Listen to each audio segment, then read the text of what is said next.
পুরাতন ব্যথায় কি করবেন? এটা নিয়ে অনেকে কনফিউশন থাকেন।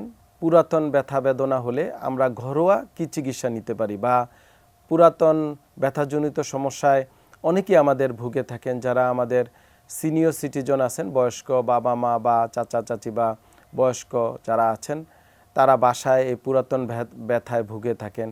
অনেকে এই যারা ব্যথা আক্রান্ত থাকেন তারা বাচ্চাদের দিয়ে বা বিভিন্ন নিকটাত্মীয়দের দিয়ে আপনারা কী করেন, মাসাজ করেন, বাচ্চাদেরকে শরীরের উপরে উঠিয়ে দেন, প্রেসার দিতে বলেন, বা পায়ে হোক কোমরে হোক। এইটা ভুলেও আমরা করব না। পুরাতন যে কোনো ব্যথায় আপনারা যে কোনো ব্যথানাশক মলম, ধরেন ডাইক্লোফেনাক জেল বা ন্যাপ্রোক্সেন জেল বা যে কোনো কম্বিনেশন পেইন কিলার মলম আপনারা 2 থেকে 3 বার লাগাতে পারেন।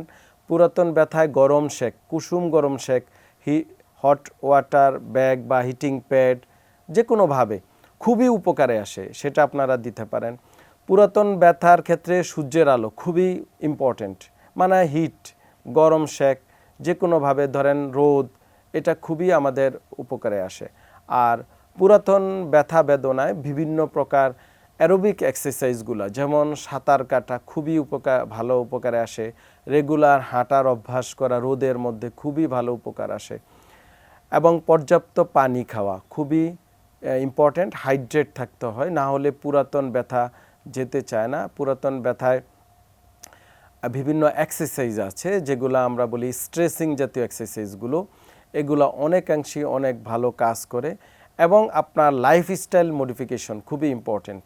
অনেকে দেখবেন দীর্ঘদিন পায়ের ব্যথা ভুগছেন, অনেকে ঘাড় ব্যথা ভুগছেন, ভালো হন আবার খারাপ হন। সেই ক্ষেত্রে আপনার জুতা কারেকশন করতে হবে, বা সফট জুতা ব্যবহার করতে হবে, খালি পায়ে হাঁটা যাবে না, উঁচু বালিশ পরিহার করতে হবে, পাতলা বালিশে শুইতে হবে, এবং বিভিন্ন বৈজ্ঞানিক ব্যায়াম ডাক্তারের কাছ থেকে আপনাদেরকে শিখে নিতে হবে।